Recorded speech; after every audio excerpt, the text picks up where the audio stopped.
ദൈവനാമത്തിന് മഹത്വം. Zion online Bible ക്വിസിലേക്ക് എല്ലാ പ്രിയപ്പെട്ടവരെയും ഹാർദവമായി സ്വാഗതം ചെയ്യുകയാണ്.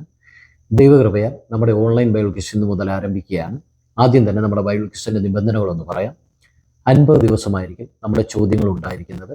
ഓരോ ദിവസവും ഓരോ ചോദ്യം എന്ന നിലകളിലായിരിക്കും ചോദ്യങ്ങൾ ചോദിക്കുന്നത്. എല്ലാ ചോദ്യങ്ങൾക്കും റഫറൻസ് ആവശ്യമാണ്.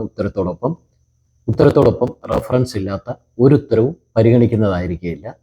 നിങ്ങൾ ഉത്തരങ്ങൾ അയക്കേണ്ടത് വാട്സപ്പിലേക്കാണ്. ഒരിക്കലും യൂട്യൂബിൽ അയക്കുന്ന ഉത്തരങ്ങൾ പരിഗണിക്കുന്നതായിരിക്കില്ല. കാരണം പല പ്രിയപ്പെട്ടവർക്കും, അതായത് നമ്മുടെ പ്രായമായ പല പ്രിയപ്പെട്ടവർക്കും യൂട്യൂബിൽ ഉത്തരം അയക്കുവാൻ അറിയുകയില്ല. ഉത്തരം അയക്കുന്നതിനുള്ള ബുദ്ധിമുട്ട് ഒക്കെ പറഞ്ഞതുകൊണ്ടാണ് വാട്സപ്പിലേക്ക് ഉത്തരങ്ങൾ അയക്കുവാൻ പറയുന്നത്. അപ്പോൾ എല്ലാവരും ആ കാര്യം ശ്രദ്ധിക്കുക. യൂട്യൂബിലേക്ക് ആരും ഉത്തരം അയക്കരുത്. വാട്സപ്പിലേക്ക് ഉത്തരം അയക്കുക. വാട്സപ്പിലേക്ക് ഉത്തരം അയക്കുവാനുള്ള നമ്പർ താഴെ കൊടുക്കുന്നുണ്ട്. ഈ നമ്പറിലേക്ക് മാത്രം ഉത്തരം അയക്കുക. നമ്മുടെ ചോദ്യത്തിലേക്ക് പോകാം. നമുക്കറിയാം, പുതിയ നിയമം ആരംഭിക്കുന്നത് മത്തായിയുടെ സുവിശേഷത്തോടു കൂടിയാണ്.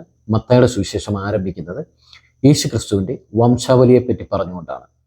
നമ്മുടെ ഇന്നത്തെ ചോദ്യം ഇതാണ്: യേശുക്രിസ്തുവിൻ്റെ വംശാവലിയിൽ പറഞ്ഞിട്ടുള്ള സ്ത്രീകൾ ആരൊക്കെയാണ്? എത്ര പേരാണ്? അവരുടെ പേരുകൾ എന്തെല്ലാമാണ്? ചോദ്യം ഒരിക്കൽ കൂടി ആവർത്തിക്കാം.